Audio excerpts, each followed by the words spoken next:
Assalamualaikum warahmatullahi wabarakatuh. Selamat pagi anak-anak ibu. Semoga kalian sehat selalu ya, dan semoga kalian semua berada dalam lindungan Allah Subhanahu wa taala. Baiklah, pembelajaran tema hari ini kita akan menginjak di halaman 43 ya. Di halaman 43 silahkan kalian baca teks yang berjudul tempat pelelangan ikan ya.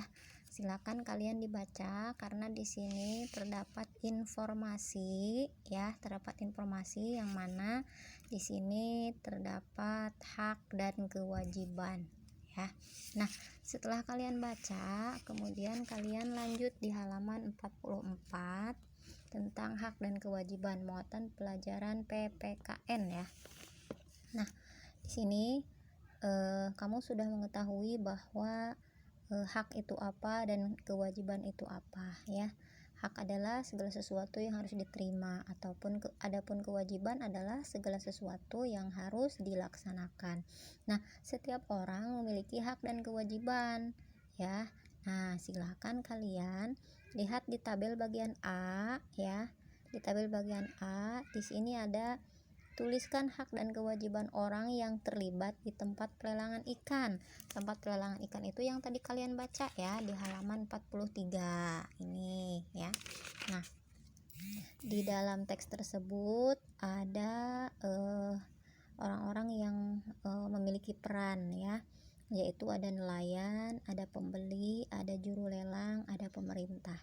Nah, masing-masing orang ini itu memiliki hak dan kewajiban yang berbeda. Nah, menurut teks yang tadi kalian baca, silakan cari tahu apa itu nelayan haknya ataupun kewajibannya apa haknya pembeli dan kewajiban pembeli itu apa hak sebagai juru lelang dan kewajiban juru lelang, dan juga apa hak dan kewajiban selaku pemerintah ya. Nah, ini diisi, silakan kalau tidak cukup silakan kalian tulis di buku tulis ya. Nah, ini tugasnya 1 ya. Kemudian beranjak ke muatan pelajaran IPA nih ya. Perpindahan panas radiasi. Nah, kalian baca juga ininya, perpindahan panas secara radiasi. Ketika kita berada di sekitar perapian, misalnya tungku atau api unggun, kita akan merasa hangat. Padahal kita tidak sedang menyentuh api dan bahkan berada pada jarak yang cukup jauh. Hal tersebut terjadi karena tubuh kita menerima kalor dari energi pancaran api. Kalor ini berpindah melalui zat perantara. Perpindahan kalor dengan cara ini disebut radiasi. Nah, itu ya. Jadi perpindahan panas secara radiasi itu perpindahan kalor tanpa melalui zat perantara. Kalau kemarin ya, secara konveksi itu ketika ibu kita sedang memasak air di panci, kemudian airnya menjadi panas. Nah, itu kan ada perantaranya apa? Perantaranya panci. Kalau ini ketika kita berada di dekat api tapi kita merasa panas ataupun hangat, itu karena adanya perpindahan kalor yang disebut radiasi ya. Nah, kalian baca tuh teksnya ya. Kemudian dilanjutkan ke halaman selanjutnya. Kita lihat ya. Kita lihat di halaman 46. Silakan kalian baca lagi. Ini muatan pelajaran bahasa Indonesia ya. Nah, nanti di muatan pelajaran IPA, kalau kalian ingin melakukan percobaan, silakan lakukan percobaan di rumah ya dengan bimbingan orang tua. Nah, di sini langkah-langkah percobaannya ya, untuk mengetahui perpindahan panas yang akan kalian coba ya. Silakan kalian coba. Kemudian selanjutnya materi bahasa Indonesia, menyimpulkan teks eksplanasi. Nah, ini ya judulnya, manfaat sinar matahari bagi tubuh. Di sini terdapat 1, 2, 3, 4, ada 4 paragraf ya. Terdapat 4 paragraf, dan silakan masing-masing paragrafnya temukan hal-hal penting di setiap paragraf ya. Temukan hal-hal penting di setiap paragraf, silakan ditulis di halaman 47 di sini ya, bagian A-nya. Nah, kemudian lanjut dengan muatan pelajaran SBDP.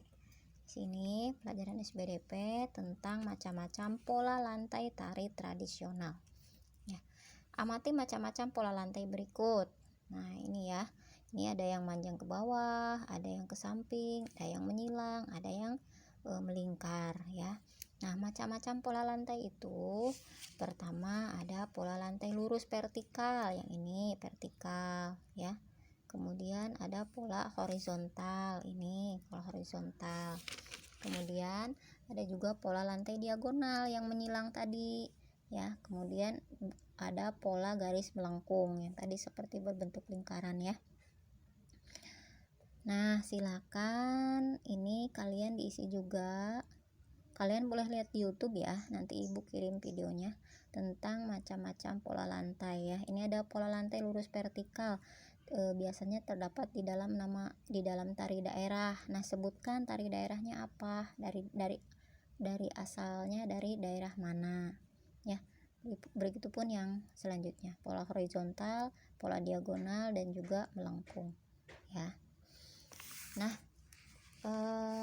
satu lagi di pembelajaran 6 di halaman 49, silakan kalian baca tari ronggeng Blantek, tari kreasi asli Betawi.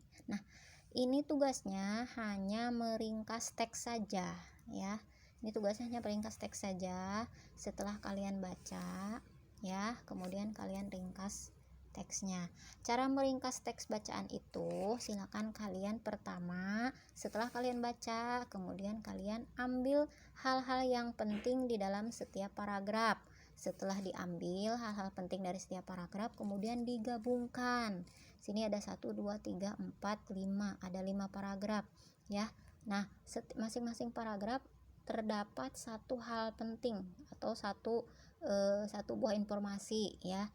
Ambil satu informasi atau ambil satu hal pentingnya saja. Terus kemudian paragraf yang kedua, ambil hal yang pentingnya saja. Kemudian paragraf yang ketiga sama, paragraf yang keempat sama, paragraf yang kelima sama. Setelah diambil masing-masing hal-hal pentingnya dari setiap paragraf, baru kalian gabungkan menjadi satu buah paragraf. Nah, itu contoh membuat ringkasan ya. Sampai di sini dulu tugasnya. Silakan kalian kerjakan dengan sebaik mungkin. Apabila tugasnya terlalu banyak, silakan kalian boleh mengerjakannya dicicil ya. Tidak harus saat itu juga, tidak harus pagi ini harus selesai. Silakan, karena ibu beri waktu nanti dikumpulkannya hari Sabtu ya. Semua LKS-nya dikumpulkannya hari Sabtu insya Allah, atau nanti ada informasi berikutnya ya, nanti ada informasi menyusul. Baiklah, ibu cukupkan sekian. Billahi taufiq wal hidayah. Assalamualaikum warahmatullahi wabarakatuh.